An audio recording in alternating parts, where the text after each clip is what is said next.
Ang susunod na programa ay rated PG. Patnubay at gabay ng magulang ay kailangan sa mga batang manonood.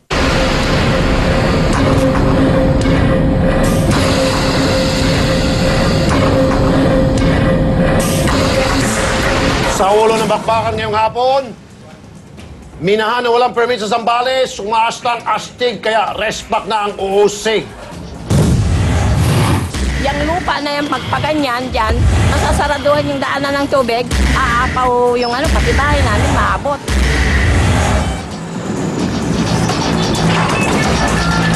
Hirap na nga ang maraming magulang sa pagpapaaral ng mga anak. May caught and the act pa kaming principal na lalong pahirap. Sir, ibubuko ka namin. Naniningil po sila ng 315. Basta kami, walang binabaya, walang sinisingil dito ang enrollment. Yan lang, tapos na.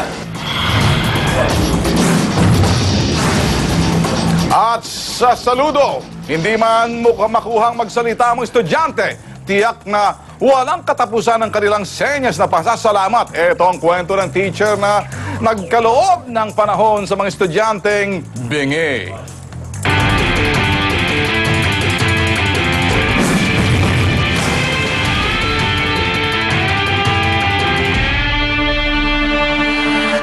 Dahil wala silang nagsasan mga oras kung may slow.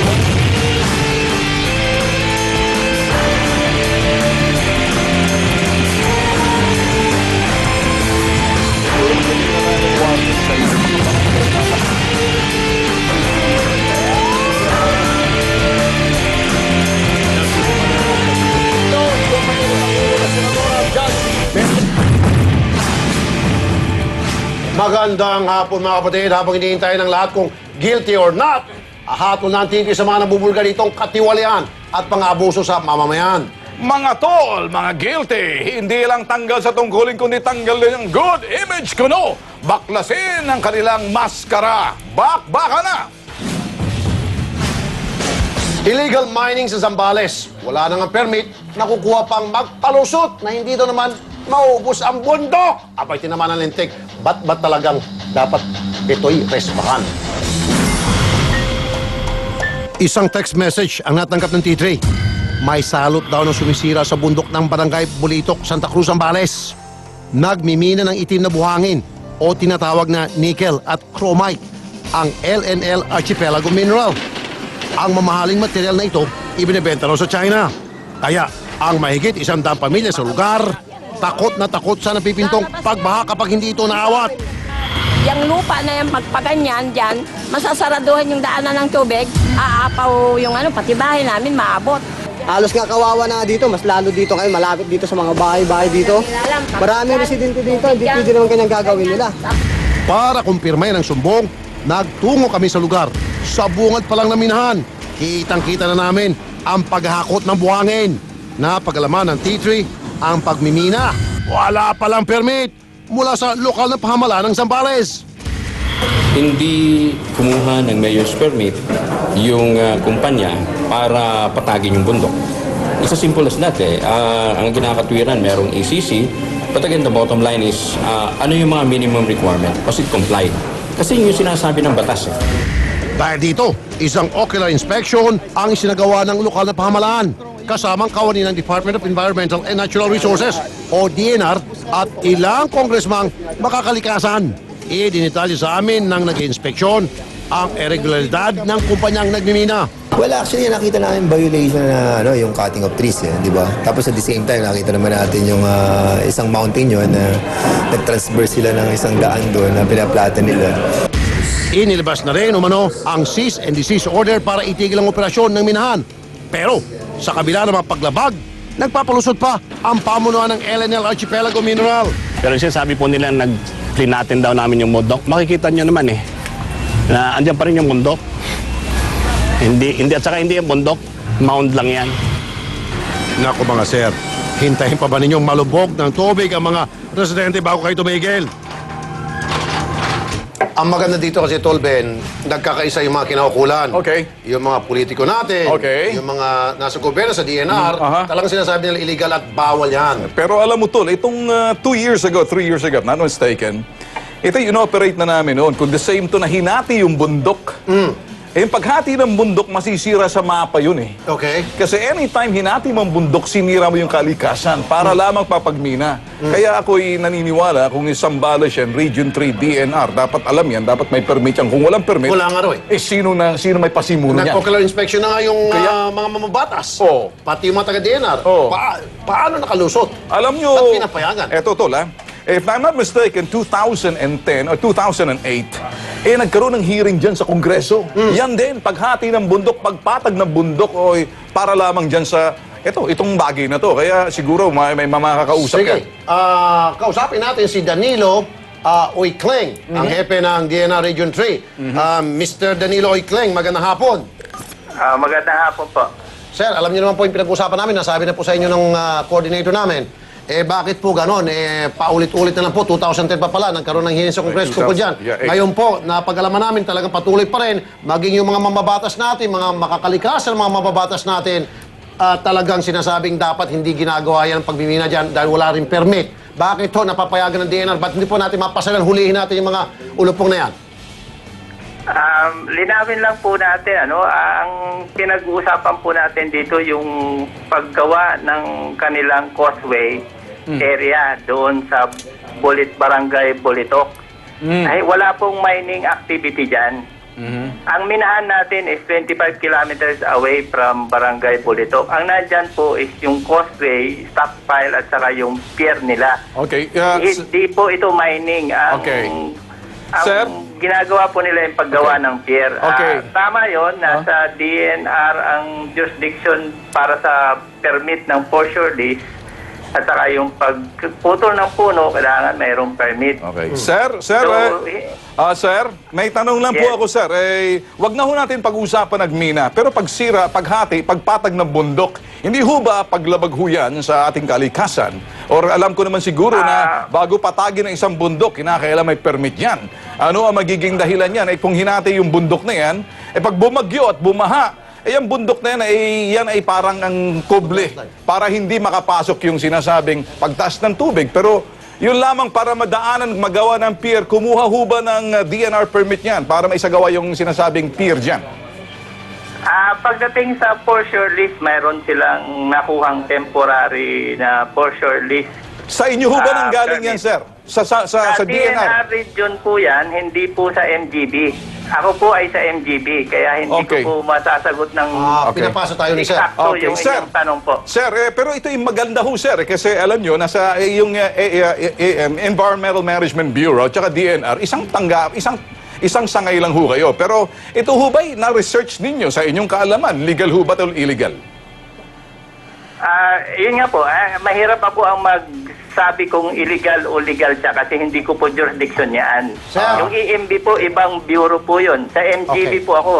Alright, anyway, Ang sir. DNR, iba rin pong Okay, sige. jurisdiction yun. Anyway, Mr. Danilo Oikleng, Okay. sabi mo, hindi Yes. mo alam kung legal o illegal. May punto rin siya. Rap, May punto siya. Sa kanya, mining lang. Okay. Okay. Pero bago ka magbigay ng ganyan, may issue dyan, dapat yung mga kinaukulan nagsasama-sama sa isang Para problema. magkaisa. Okay, pag-aralan kung dapat Yeah, magbigyan tama. ng permit o hindi. Exactly.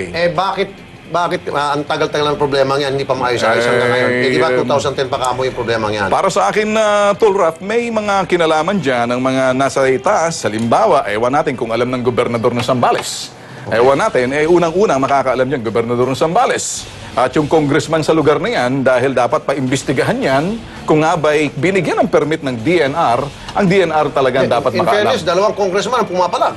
Pumapalag. O di, tama yung ginagawa ng congressman. Kaya nga, dalawang mababatas ang kayo. Ayun. Oh. Sino? Yung isang party list. Si Palmones. Si Palmones, saka si Congressman Dan Fernandez. Yeah. Talagang pumunta pa siya sa site, sinamahan yung T3. Nakita Sa ocular niya. inspection Yun. gagawin, para patunayan na talagang mali yan. At nung dumating yung mga kongresista, mali ito, ba't ganito nangyari? Iyan ang mga mambabatas. Yun nga ang SISTE, bakit itong mga taga-DNR natin, walang ginagawang action at ngayon nagtuturoan? Ito'y parang sa mga legislatura at ehekutibo, nasa ehekutibo ngayon yan.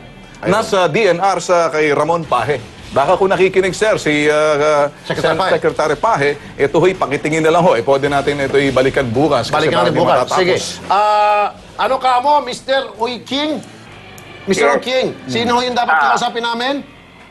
Pagdating po sa for-sure list, ang Regional Executive Director ng DNR Region 3. That's Pagdating right. sa ECC naman, yung Regional Director ng Environment Management Bureau. Tama, And tama. who happens to be, pangalan, sir? Si Lormilen Claudio. Ayun. Normelin Claudio. Okay. So Tama, ngayon ang apa. sinasabi mo, naghugas kamay ka muna, Poncio Pilato ka muna for the meantime. Hindi po tayo naguhugas ng kamay. Sinasabi ko lang, wala kasi sa jurisdiction ng opisina ko yan. Okay. Okay. Mahirap po ako ang magsalita para kung ano man ang issue dyan. Okay. Sige. Thank Fair. you, Mr. Orking. Thank you, sir. Okay po. Ang Sige. maganda kasi dito, Tolben, at least, dati-rati kasi tayo, yung mga residente lamang ang nag-iingay, tapos tayo sa T3. This time, nakakuha ng kakampi, hindi Okay. yung sa T3, kundi Okay. maging sa mga mababatas, nakakuha Okay. ng kakampi, ang mga residente. Pero Tol, Maganda to. pinakamaganda rito, Tol, ano, alam mo? Ayan yan, si Mayor. Tuturuan natin yung mga tao at yung mga barangay. Mag-uumpisa yan sa barangay chairman, sa mga yung mga residente sa barangay na ipaalam sa anumang media organization tulad ng T3. Para kami hoy makapasok agad yan, hindi alam ng mga kongresista yan. Pero ito yung mga lihim ng Guadalupe o sekretong itinatago ng ibang mga opisyal, pero ako'y bubusi na lamang kay gobernador dyan sa Zambales, kung sino man, pakitingnan na lang po dahil malaking issue yan. Okay.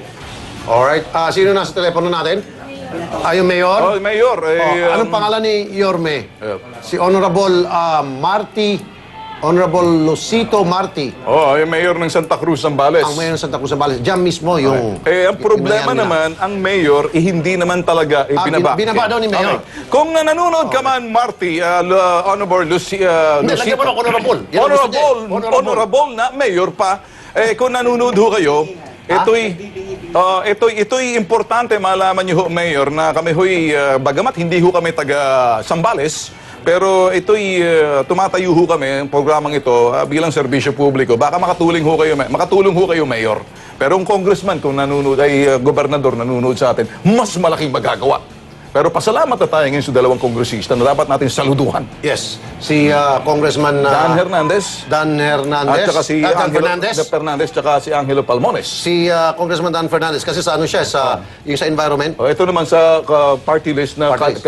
technology and science. May something to do. Sige, balikan na natin. Sige. Walang gusto magipag-usap. By tomorrow, we'll make sure, by hook or by crook, meron tayong mga kausap dapat. Sa local official, dyan sa may Zambales. Ito naman pwede nating gawing running story, Raf. Kasi kalikasan to, malaking issue. Kasi baka nakakalimutan, nakakala ng mga kinaukulan, busy sa impeachment, kaya medyo, Ayun. medyo nawala tayo ng konting kamakailan. So, yung alam mo, kapag wala ng programang kapareho nitong nagsasalita, akala siguro, wala nang nagbabantay, wala nang mata, wala nang taenga. Nagkamali kayo. Ayan na, nasa linya na. Ayan na, si Mayor. Honorable, ha? Honorable. Huwag niyo kalimutan ilagay niyo honorable. Oh, Ilagay sige. niyo na. O, sige. Okay. Pinagpapawisan tayo, honorable nasa kabilang linya po si Honorable Luisito Marti. Ayan. Mayor ng Santa Cruz, Zambales. Magandang hapon po, Honorable, sir. Mayor, Honorable. Si Honorable, binagsakan tayo ng telepono. Di bali, baka naputol. Masama ang linya. Masama ang linya. Hindi naman siguro natin pwedeng di bali. Sige. May bukas pa naman. Honorable, may bukas pa po, Honorable, ha? Okay. Honorable, nagbabagsak ng telepono. Sige, Honorable. Okay. Sa pagbabalik ng T3, bawal na paniningil sa mga estudyante sa pampublikong paaralan. Matagal na ipinagbabawal ng DepEd. Pero, ang isang principal, ito pa rin pinapatupad niya. Mamaya sa Kotinda. Naniningil po sila ng 315. Basta kami, walang binabayar, walang sinisingil dito ang enrollment. Yan lang, tapos na. At ang sakripisyo naman ng isang guro para maturuan ng mga batang may kapansanan sa Nueva Ecija, ating sasaluduhan.